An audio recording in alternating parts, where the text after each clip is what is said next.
Start. Okay, see subordinate clause के types कितने हैं? Subordinate clause has 3 types. Subordinate noun clause, S यानी क्या है? सबऑर्डिनेट, एस यानी subordinate. Subordinate noun clause, subordinate adjective clause. आपको पता है एडजेक्टिव में डी साइलेंट होता है, it should not be pronounced as adjective. Adjective जब भी ए डी जे के बाद वॉवल साउंड आता है तो डी साइलेंट हो जाता है। Adjust, A D J U S T is adjust, not adjust, D silent है उसमें।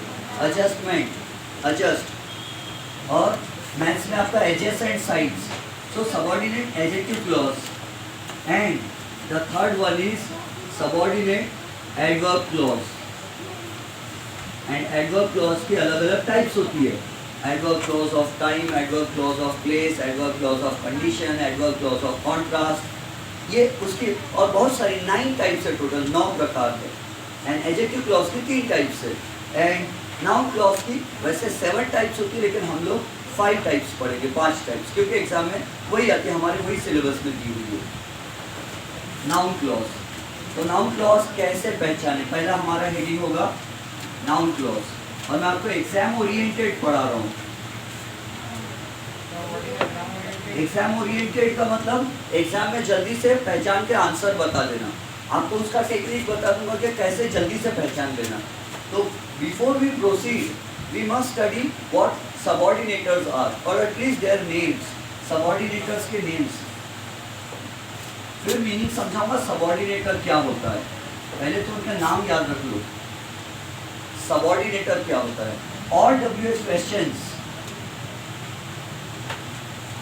all WH questions are called subordinators। अब WH questions में कौन कौन आ जाता है? What, where, who, which, whom, why। अच्छा, how WH question है या नहीं है?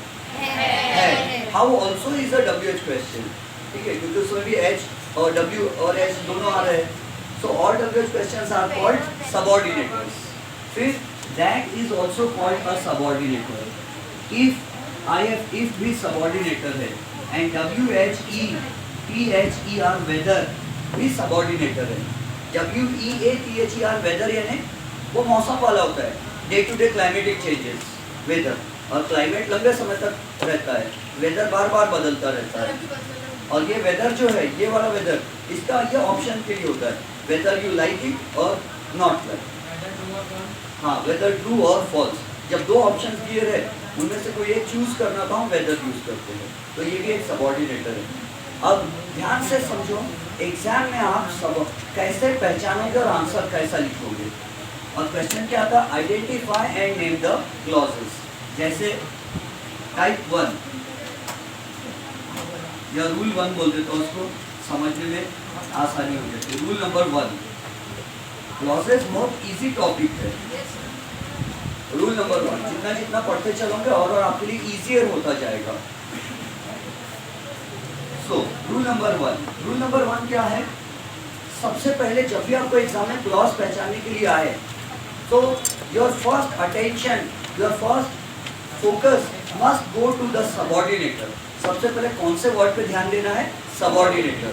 तो सेंटेंस में जो भी सबऑर्डिनेटर दिया रहेगा, कोई WH क्वेश्चनिंग वर्ड या दैट या इफ या वेदर, सबसे पहले उस पर ध्यान देना।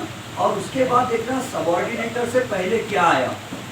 अगर सबऑर्डिनेटर से पहले वर्ब आ जाता है कोई, चाहे प्रेजेंट टेंस में आए या पास्ट टेंस में आए या फ्यूचर टेंस में आए या और कोई भी टेंस हो उसका सब टेंस, तो समझ जाना कि वर्ब प्लस उसके पहले जो कुछ भी है वो है प्रिंसिपल क्लॉज। प्रिंसिपल क्लॉज यानी मेन क्लॉज, जिसका मीनिंग पूरा होता है। और सबऑर्डिनेटर और उसके आगे जो कुछ भी है आखिरी तक, वो रहेगा subordinate noun clause. Subordinate noun clause, उसको शॉर्टकट में हम लिख रहे हैं SNC, subordinate noun clause. P clause यानी प्रिंसिपल क्लॉज। अब एग्जाम्पल देखो, एग्जाम में कैसा आता है। तो एक सेंटेंस आएगा, ऐसा सेंटेंस आएगा, suppose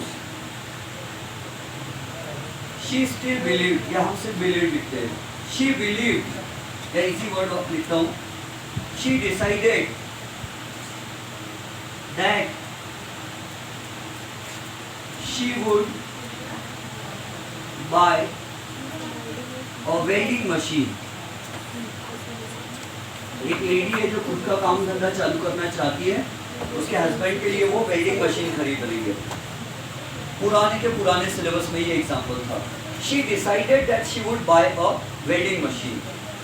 That lady decided that she would buy a welding machine to weld the pieces of iron together. अब इसमें सबसे पहले हमारा ध्यान कहाँ जाना चाहिए? सबऑर्डिनेटर। बताओ इस सेंटेंस में सबऑर्डिनेटर कहाँ है? दैट। ये दैट क्या है? सबऑर्डिनेटर। उसके पहले कौन सा वर्ड आया? डिसाइडेड। उसके पहले डिसाइडेड आया, और आपको पता है डिसाइडेड वर्ब है। वर्ब को तो पहचान लेते हो ना आप लोग? हाँ, जो एक्शन या स्टेट बताता है ऐसा वर्ड वर्ब होता है, क्रियापद। तो ये अब ध्यान रखो, शी डिसाइडेड, ये क्या होगा? ये होगा प्रिंसिपल क्लॉज। प्रिंसिपल, एग्जाम में ऐसा नहीं लिखते, यहाँ क्वेश्चन ब्रैकेट्स में क्या लिख के आएगा? Identify and name the clauses. Identify and name the clauses. और हम यहाँ पर क्या करेंगे? We will write answer. अब दिख रहा नहीं है? ओके, हम ऊपर का मिटा देंगे। ये ऊपर का मिटा दो, subordinate classification tree diagram.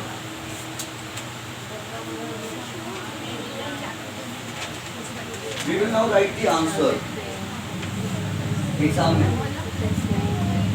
And marks को देखे कभी पढ़ाई नहीं करना, मार्क्स को देखे ना तो पढ़ाई की इच्छा ही नहीं होती। अगर मैं आपको ये बता दूं कि पूरे इंग्लिश के क्वेश्चन पेपर में पूरा मिलाकर ये 1 मार्क के लिए आता है, आप बोलेंगे अरे बस 1 मार्क, वो तो चीटिंग करना पूरा आता है ना? तो ऐसा नहीं सोचना, क्योंकि क्लॉजेस आएंगे तो सिंपल, कंपाउंड, कॉम्प्लेक्स सेंटेंस भी आएगा, ग्रामेटिकल सेंटेंस कंस्ट्रक्शन भी हमको अच्छे से आ जाएगा, स्पोकन इंग्लिश में भी कहीं ना कहीं ये हेल्पफुल होगा हमारे लिए। और बैंकिंग की, रेलवेज की एग्जाम होती है, स्कूल की एग्जाम तो होती है, लेकिन बैंकिंग और रेलवेज में भी ग्रामर आता है। ओके, सी, तो क्या आएगा? Identify and name the clauses. So we will write answer, और सबसे पहले यहाँ लिखना principal clause. Principal clause, principal clause. और प्रिंसिपल क्लॉज क्या है?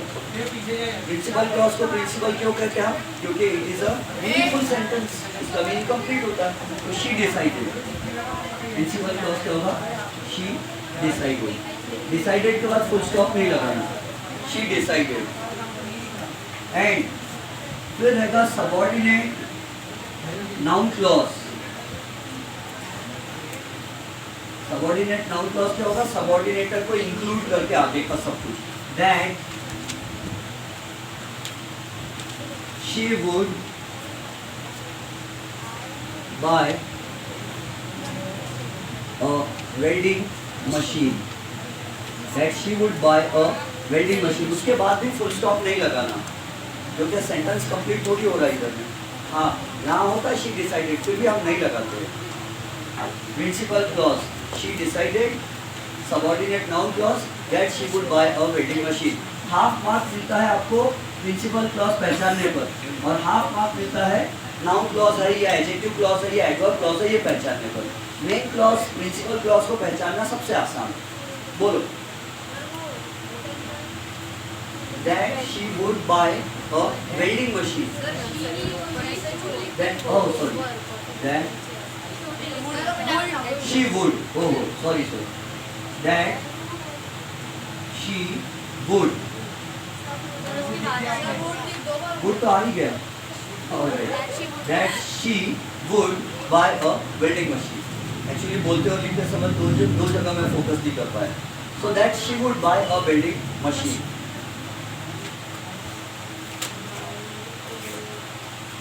एंड जिस भी सेंटेंस में कोई भी सबऑर्डिनेटर आ जाता है, कोई भी सबऑर्डिनेटर, चाहे कोई डबल क्वेश्चनिंग वर्ड आ जाए या दैट, इफ, वेदर कुछ भी आ जाए, ऐसे सेंटेंस को कॉम्प्लेक्स सेंटेंस कहते हैं।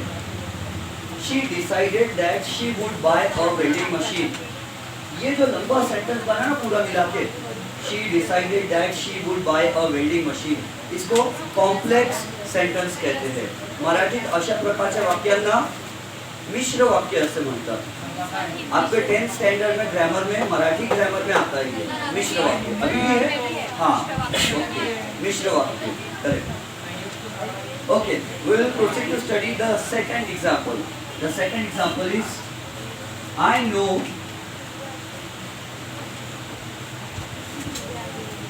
what you do at home.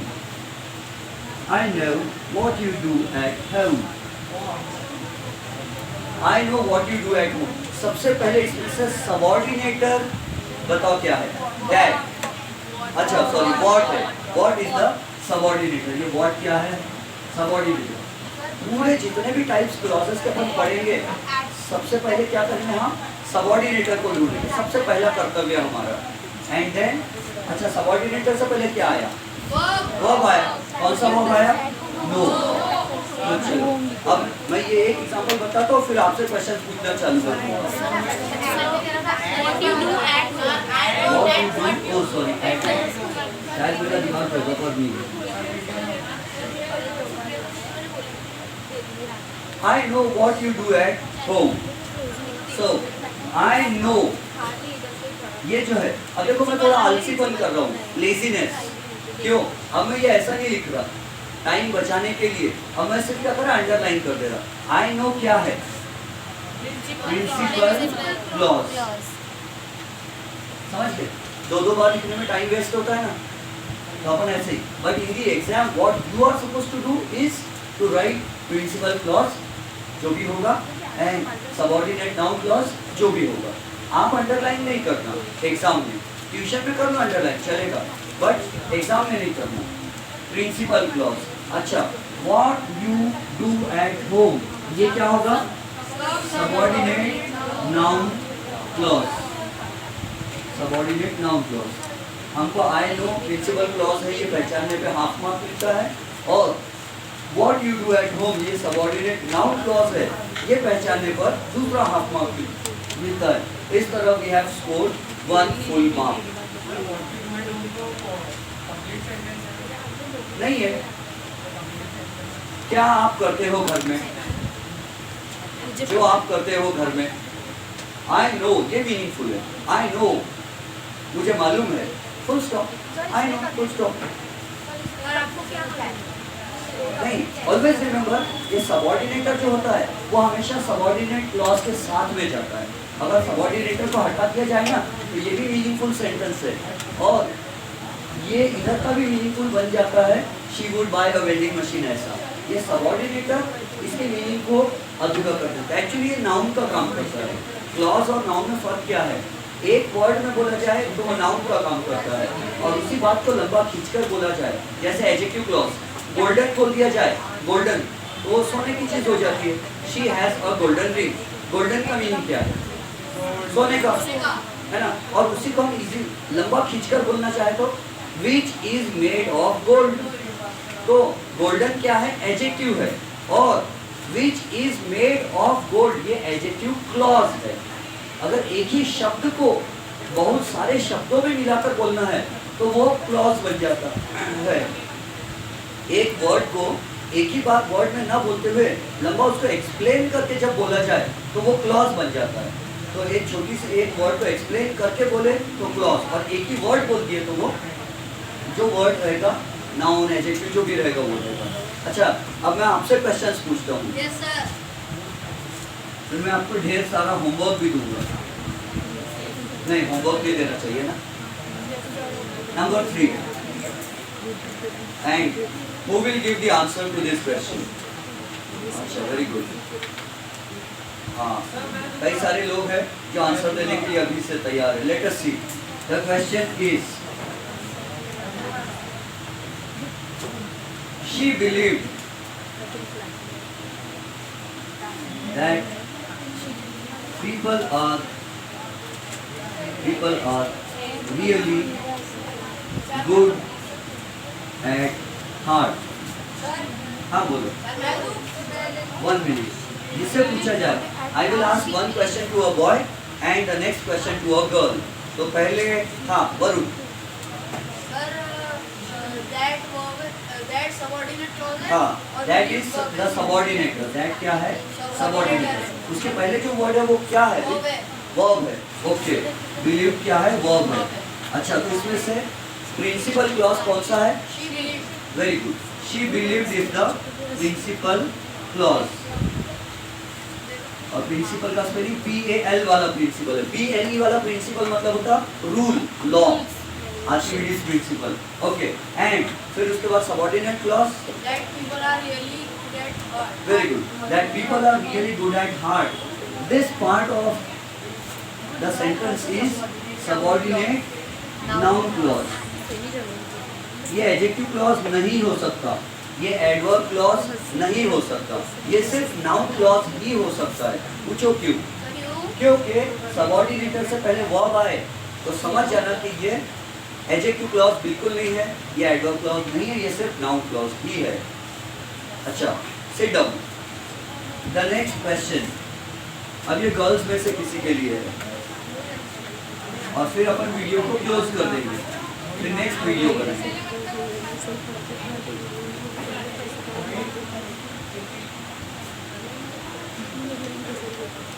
हाँ, the next question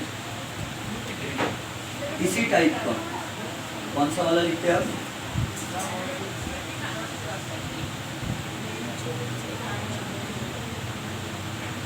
rain and Martin एक बुक आती है, आपको पता है? PC rain and H Martin. तो Yes sir। उसमें एक एग्जांपल दिया है। Leonard Martin। Do you know who wrote Shakuntala? Shakuntala is the name of a play drama in Sanskrit. I think Shakuntala जो है वो She is a great mathematician। Shakuntala is a great mathematician. Yes। Actually she is नहीं कोई I think it's a novel, sorry it's a play drama written by Kalidas in Sanskrit. Okay, चलो, do you know who wrote Shakuntala? Question mark. All right, and the question will be answered bye, अच्छा girls की बारी है ना? हाँ, girls में ठीक है। आप बोलो सफूरा, व्हाट इज, सबसे पहले मुझे ये बताओ सबऑर्डिनेटर कहाँ है? Who is the subordinator? Very good, who is the subordinator? And उसके पहले जो आया, which part of speech is it? No is the verb. Okay, हाँ, तो क्या होगा? Where is the principal clause? Do you know? Okay, very good, this is the principal clause. अच्छा बताओ, ये प्रिंसिपल क्लॉज क्यों है? Principal clause, why is this a principal clause? हाँ, वेरी गुड, और ये एक मीनिंगफुल सेंटेंस है। And who wrote Shakuntala is subordinate noun clause. इस टाइप के 2-3 एग्जांपल्स आपको होमवर्क के लिए दे देता हूँ। सिर्फ क्वेश्चंस लिखूंगा, आंसर नहीं देंगे। ये 4 है, 2 और होमवर्क के लिए दे देता हूँ। नहीं, क्वेश्चन पूछेंगे, वीडियो और लंबा हो जाएगा। एक पूछ लूँ फिर? ओके, 1-2 और पूछ लेता हूँ। अब वॉइस की बारी है फिर से।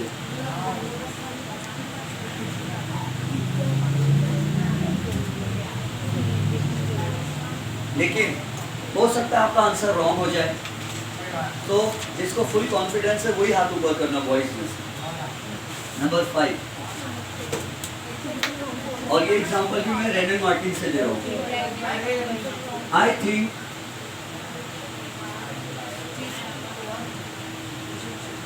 you have made a mistake. I think you have made a mistake. Z. सबसे पहले बोले इसमें सबऑर्डिनेटर कहाँ है? You. Have. सबऑर्डिनेटर क्या क्या होता है? That, if, whether और WH क्वेश्चंस। नाउन क्लॉज में यही वाले सबऑर्डिनेटर्स आते हैं। तो लेट मी टेल यू, इस सेंटेंस में सबऑर्डिनेटर दिख रहा ही नहीं है ना? दिख रहा ही नहीं मतलब लिखा ही नहीं मैंने, क्योंकि रेन एंड मार्टिन ने नहीं लिखा है। PC rain and H Martin दोनों ऑथर्स ने नहीं लिखे। दैट होना कहाँ चाहिए? कोई अंदाज लगा सकते हैं? हाँ, very good, I think that. आजकल जो मॉडर्न इंग्लिश है ना उसमें दैट नहीं लिख रहे, बहुत सारे ऑथर जानबूझ के दैट नहीं लिख रहे। आई थिंक इसका हिंदी में मीनिंग क्या होगा? मैं सोचता हूँ कि आपने मिस्टेक किया है, और हम ऐसा नहीं बोल सकते मैं सोचता हूँ कि आपने मिस्टेक किया है, मैं सोचता हूँ आपने मिस्टेक किया है, की बोलना जरूरी नहीं है। तो इसलिए आजकल मॉडर्न इंग्लिश में subordinators, articles and conjunctions and prepositions नहीं लिख रहे। एक मूवी में तो एक हीरोइन बोलती है राज आई एम होम, तो एजाज सर देख लेते, एजाज सर मुझे बोले ये क्या बोली? बोले आई एम होम, क्या वो घर है? I am at home. तो आजकल क्या कर रहे? प्रीपोजिशन निकाल दे रहे, क्योंकि मीनिंग समझ में आ जाता है। We are homo sapiens sapiens. थोड़ा थोड़ा भी बोले take dog walk park, take dog walk park, take the dog for a walk in the park, take the dog for a walk in the park. इतना लंबा बोलने से अच्छा अगर हम इतना भी बोल दे टेक डॉग वॉक पार्क, समझ जाते। चलो तो I think you have made a mistake. तो सबऑर्डिनेटर दिखना जरूरी नहीं है, कहाँ है समझ जाना है। तो चलो अब इसमें से मुझे जैद आप बताओ प्रिंसिपल क्लॉज कहाँ है? I think very good, I think is the principal clause. You have made a mistake is subordinate noun clause. Very good. Please sit down. And the last question for today. आज का अंतिम प्रश्न boys में से हाशिर आपसे पूछूं? अच्छा ठीक है। The question is for Hashir.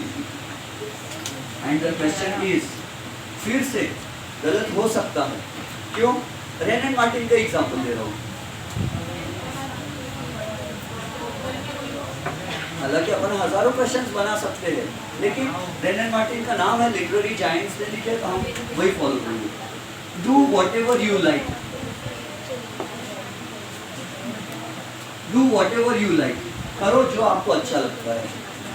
हाँ हाशिर, व्हाटएवर इज सबऑर्डिनेटर। 1 मिनट नहीं, जरूरी नहीं, व्हाटएवर एनी क्वेश्चनिंग वर्ड। तो हम क्या करेंगे? Whatever is the subordinator. Subordinator से पहले क्या आया? डू। डू क्या है? वर्ब है। Very good, do is the verb. तो इसमें प्रिंसिपल क्लॉज कहाँ है? वेरी गुड, सिर्फ डू जो है ये प्रिंसिपल क्लॉज है। अब मैं और आलसीपन चालू करता हूँ, लेजीनेस, और मैं प्रिंसिपल क्लॉज को भी सिर्फ पीसी लिखता हूँ और टाइम बचाऊंगा। प्रिंसिपल क्लॉज को सिर्फ पीसी लिख रहा हूँ, प्रिंसिपल क्लॉज पीसी लिख रहा हूँ, और ये मीनिंगफुल सेंटेंस है, डू फुल स्टॉप। अच्छा, और बताओ सबऑर्डिनेट नाउन क्लॉज कहाँ है? हाँ, whatever you like is SNC, subordinate noun clause. But in the exam you will not write only SNC, teacher बोलेंगे कौन सी साइंस है ये, तो आपको लिखकर बताना पड़ेगा सबऑर्डिनेट नाउन क्लॉज। यहाँ पर अपना टाइम बचा रहे है ना, वीडियो लंबा नहीं हो जाना चाहिए, इसलिए हम टाइम छोटा छोटा कर रहे हैं, बट आपको समझता है। Please close the video. अब हम टाइम